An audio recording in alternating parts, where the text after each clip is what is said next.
А ты что стоишь? Не надо гасить. Я притушу. Не надо. Тогда раздевайся, как этот щенок. При свете раздевайся.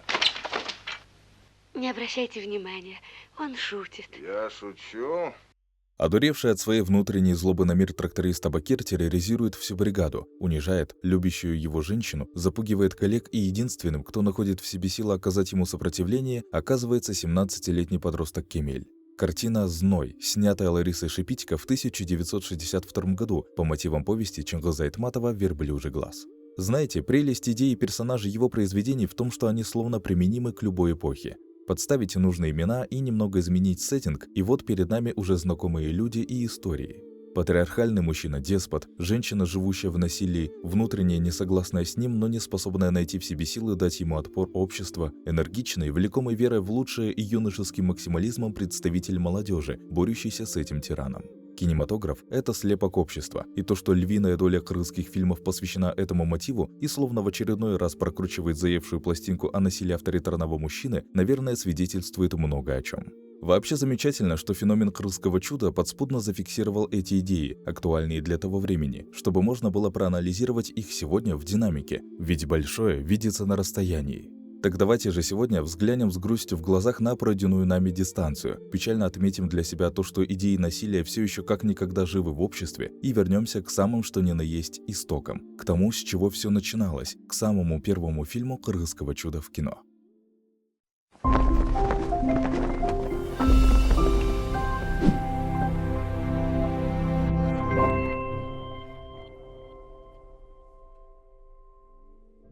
Если вкратце говорить о сценарии «Зноя», то за основу киноленты взят «Верблюжий глаз», небольшая повесть Чингиза Айтматова.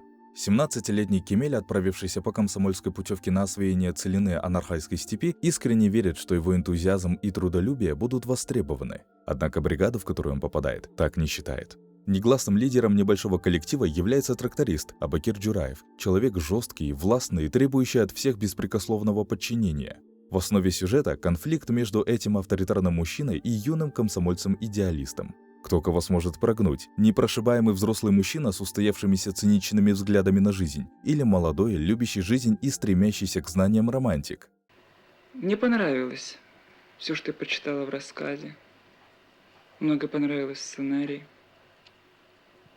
Но мне тогда почему-то сразу показалось, что не хватает Абакиру, главному герою, происхождению его характера не хватало какой-то острой социальной основы. И тогда Ольшанский, который писал экранизацию, сказал: ну, знаете, это очень интересно, давайте попробуем. А Айтматов пошел на это с невероятной легкостью и радостью даже.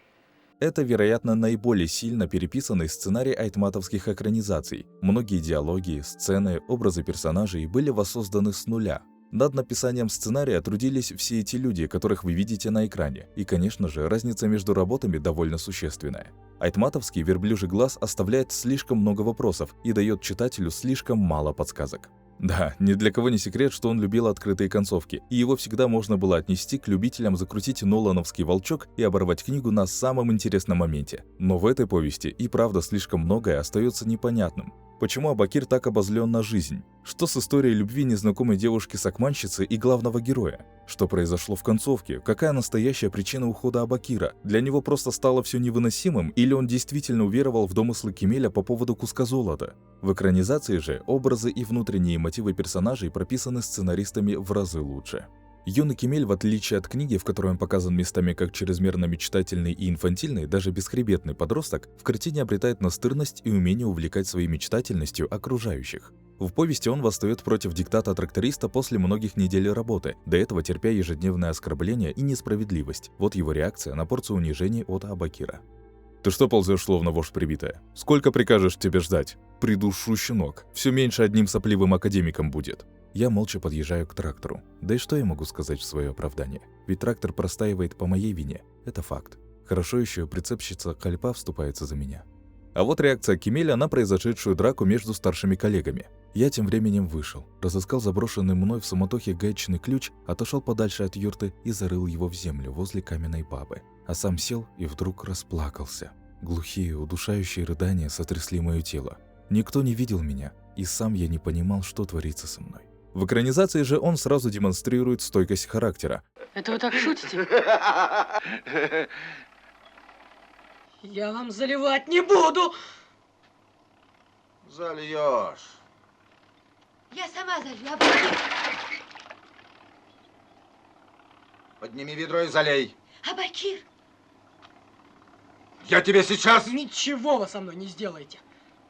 Он не терпит издевок, задает неудобные вопросы взрослым и отвечает своей подростковой непосредственностью на попытки взрослых взять над ним контроль. Заслуженный работник Абакир противопоставляется новичку, требующему к себе уважения по факту наличия у него личности. Кемель готов доказывать право на такое отношение к себе. Он выполняет тяжелую работу взрослых. В целом, конечно, показанная эксплуатация труда подростков в советских фильмах не может оставить современного зрителя равнодушным. Неважно, в «Джамиле» или здесь, понятно, что это были другие времена. Отношение к труду формировалось на партийном уровне, но тем не менее. Так вот, Кемель выполняет тяжелую работу взрослых, понимая, что только тяжелым трудом ты можешь здесь кому-либо что-либо доказать, свою актуальность и ценность. Но не трудом он демонстрирует умение брать ответственность в свои руки. Он включает местный радиоприемник, олицетворяя таким образом приход современного в устоявшийся архаичный мир. Заговорила. Батарейное питание. Окажется, что ощущение это ты дело закончил, а нет облегчения. Хорошо-то как. Важно то, что приемник уже здесь был, просто им не умели пользоваться. Кемель приносит с собой не что-то физически новое, а скорее современный стиль мышления, отношение к миру и способы взаимодействия. Он заступается за Калипу, а не отмалчивается, как все остальные, привыкшие к произволу Абакира. Вы обидели Калипу. Очень. Да, Калипа в концовке начинает винить Кемеля в том, что Абакир покинул их, но видно то, что постепенно у окружающих начинают открываться глаза и пробуждаться внутренний пассионаризм. Видя, что совсем малой юнец не боится показывать зубы, остальные тоже воспряли духом. Последняя сцена фильма, в которой Абакир молча уходит, а ему в спину смотрят его бывшие сожители, а кто-то даже останавливает Кемеля, попытавшегося его вернуть, иллюстрирует избавление этого маленького общества от стокгольмского синдрома. Они более не являются заложниками Абакира. Страх постепенно покинул стены этой юрты, и они готовы жить дальше, без авторитаризма.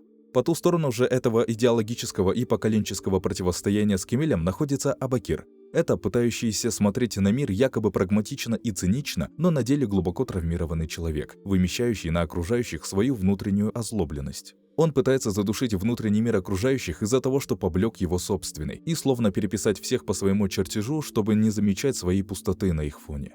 Некогда заслуженный работник, бывший стахановец Абакир, ставивший рекорды, со временем был понижен в должности, вынужден подчиняться кому-то и потому разочарован в жизни.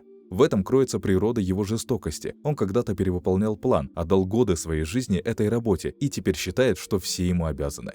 Он старается в как можно более жесткой форме столкнуть юношеский максимализм Кемеля с реальностью советских будней. Анраха — это крепкий орешек. Да. Каменный. Не по вашим молочным зубам. Он стальных требует. А в Анрахае не работают. В Анрахае вкалывают и не суют нос в чужие дела. Понял? Важно отметить то, что иногда кажется, что герой в принципе способен найти общий язык, ведь Кемель внутренне признает способности Абакира. Особенно это заметно в книге. Да и тот, в свою очередь, не смог доказать, что паренек не умеет работать и лишен талантов. Однако это обманчивое чувство. Герои не могут сосуществовать на идеологическом уровне. Кемель верит в светлое будущее и прогресс, а Бакир же в принципе считает всю затею ерундой. Нам светят лишь опустошенные земли для потомков, как доказательство бессмысленности вкалывания целых поколений. Я где-то вычитал, будто изыскатели обнаружили под Анархаем большие подземные реки. Возможно, это пока лишь догадка, но как бы там ни было, я верю, что люди напоят эту землю, и на Анархане заколышутся зеленые сады, побежит вода в прохладных реках, и здешние ветры будут мерить золотые хлебные поля. Вырастут здесь города и села, и наши потомки назовут эту степь благословенной страной Анархай. Оглянись, посмотри на эту мертвую землю. А ты знаешь, зачем мы пашем эту пыль? Чтобы доказать потомкам, что здесь не может расти даже люцерна. Да вы просто ничего не понимаете. А Бакир не способен различить завораживающую Кемеля красоту анархайской степи, даже помыслить о ней. Он лишь по стахановской привычке выполняет план, машинально, без какой-либо веры в это дело. С этой точки зрения «Зной» можно назвать своего рода антикрыльями. «Крылья» — это следующий фильм Ларисы Шипитько 1966 года, в котором анализируется немного похожая тема очерствевшего человека. Анализ «Зноя» будет не совсем полным без понимания этой картины, ведь Лариса Ефимовна впоследствии отзывалась о своем дебютном фильме, мягко говоря, неблагосклонно, а идеи «Крыльев», напротив, показались ей более удачно пересобранными. Следовательно, здесь не может не быть отголосков образов Абакира и Кемеля. «Крылья» повествуют о послевоенной жизни бывшей боевой летчицы, а ныне директора училища Надежды Петрухиной. Фильм о посттравматическом синдроме, о том, что делает война с человеком даже 20 лет спустя. В картине бывшая летчица лишь музейный экспонат, а вокруг чуждое ей общество. Она человек в футляре. Это очевидно в сцене, где она буквально исполняет роль матрешки на сцене. Взяли. Внимание! И...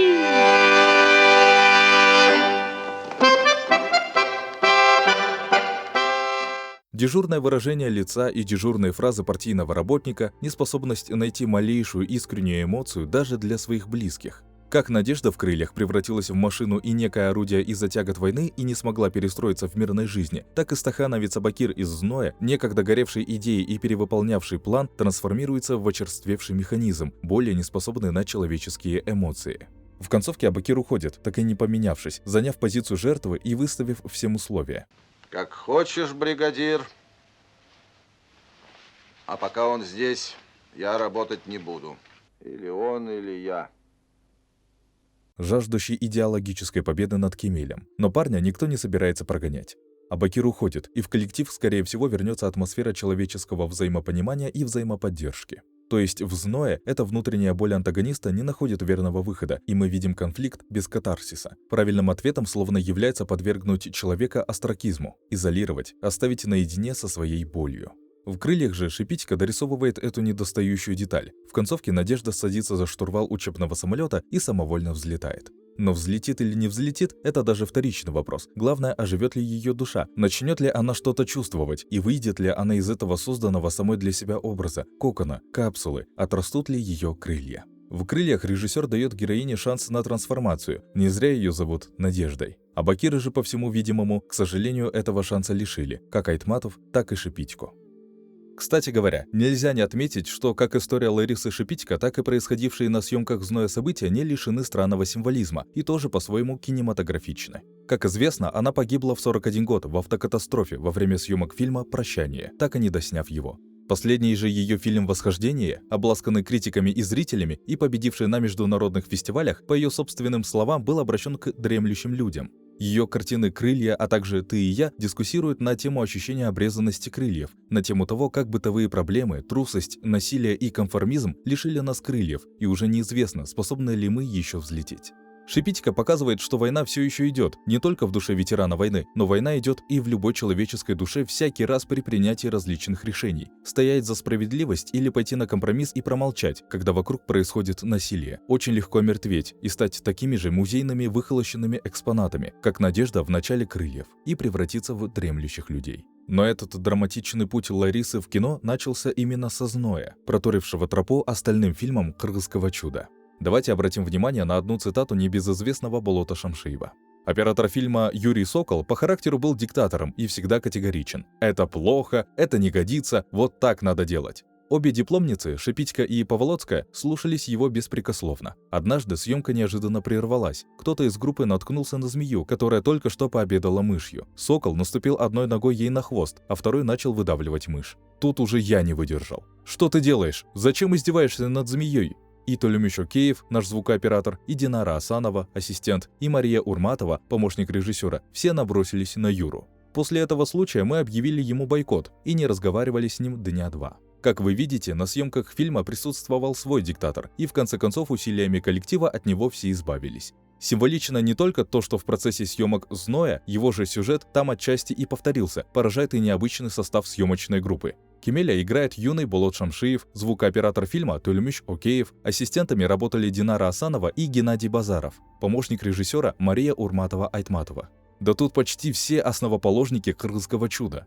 Разумеется, именно этой киноленте, выросшей на творчестве Александра Довженко, Сергея Эйзенштейна в части монтажа, визуальной композиции и символов, а также собранной воедино талантом Ларисы Шипитько передать глубину боли и переживаний персонажей, было суждено запустить феномен крымского чуда в кино. Для многих критиков «Зной» — это высказывание Ларисы с опережением на несколько десятилетий о том, что часто нам попросту нечего сказать друг другу. А какой посыл вы увидели в картине? Пишите в комментариях. Рассказывайте о нас друзьям. Мы благодарны вам за вашу постоянную поддержку. С вами была редакция Evidence. Увидимся в следующих выпусках.